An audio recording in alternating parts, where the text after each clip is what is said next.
Hey guys, today I'm talking to you about one of my all-time favorite saints, Saint Francis of Assisi. He is the patron saint of animals and ecology.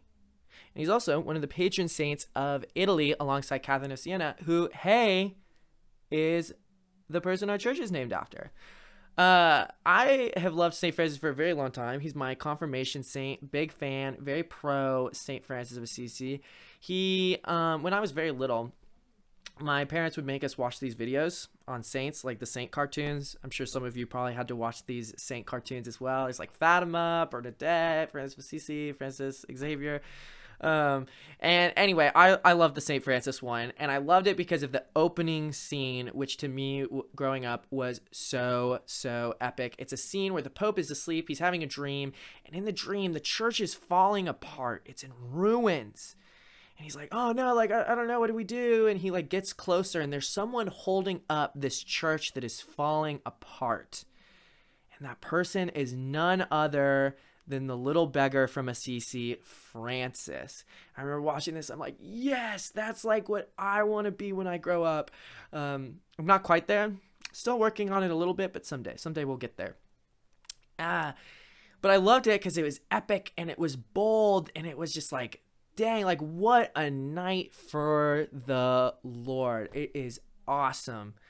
Francis of Assisi is often kind of portrayed as kind of this birdbath St. Francis, right? Which he's just a hippie who preached to birds, and this is not who St. Francis was at all. He was bold, he was brave, he was fearless, he was little, he was humble, he littled himself so that the Lord would make him great.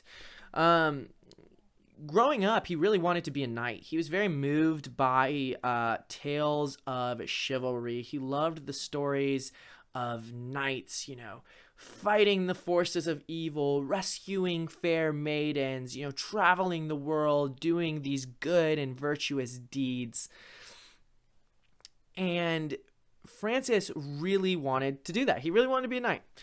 Unfortunately, his earthly knight career, was not very successful. His first battle, he got captured and put in jail for about a year, a little longer maybe.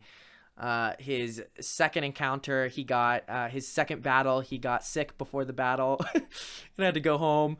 So not quite as successful as he might have wanted to be, but it was only because the Lord was calling him to be a different type of knight. A knight not for earthly kings, but for the King of heaven and earth, Jesus Christ, which Francis lived and did very boldly, very fearlessly, and very well. He abandoned kind of fighting earthly armies to fight kind of the forces of evil on earth. He, instead of rescuing fair maidens, rescued souls. And he did travel the world doing good deeds and rescuing souls. One of the most pivotal moments of Francis of Assisi's life is actually when he traveled to the Middle East to preach to the Muslim people. He got captured while there. He thought he was going to be martyred.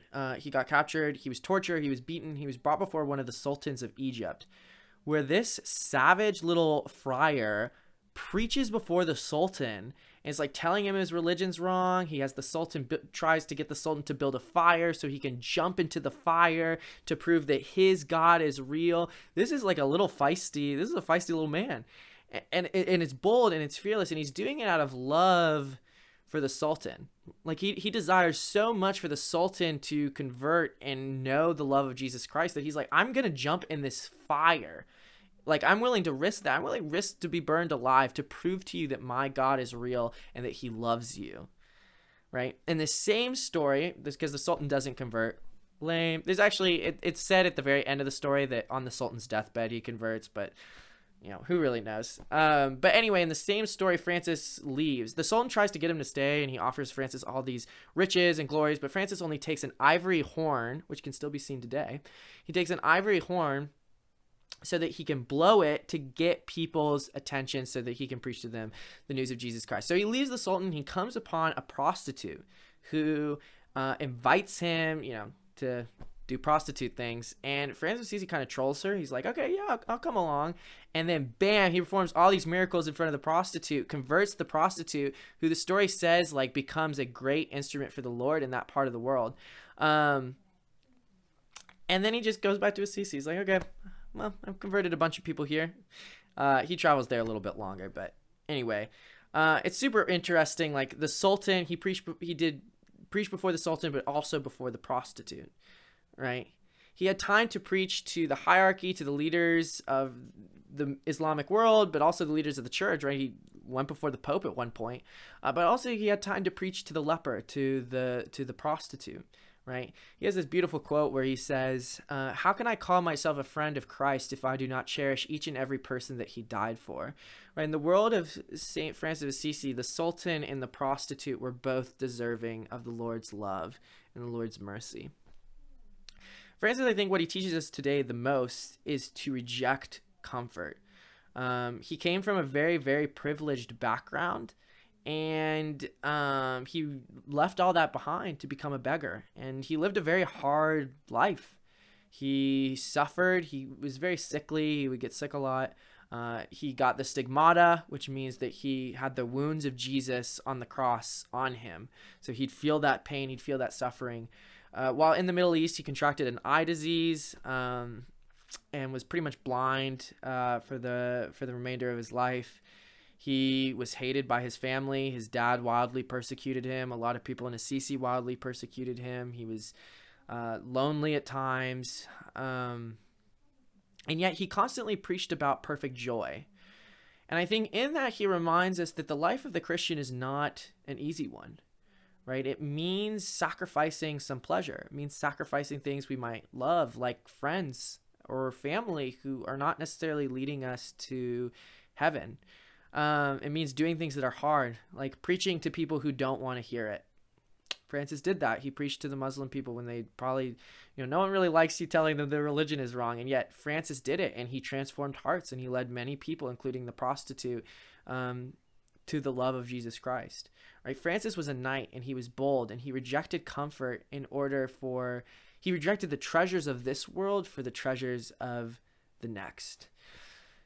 There's a good quote from Saint Therese, who I think it sums up Francis of Assisi's life very well, where Therese says, you cannot be half a saint. You're either a whole saint or not a saint at all. Francis of Assisi did not dip his feet in the water. He leapt out of the boat. He was not a half a saint. He was a whole saint. And in that way, we can look to him to, try and be saints ourselves. St. Francis of Assisi, pray for us.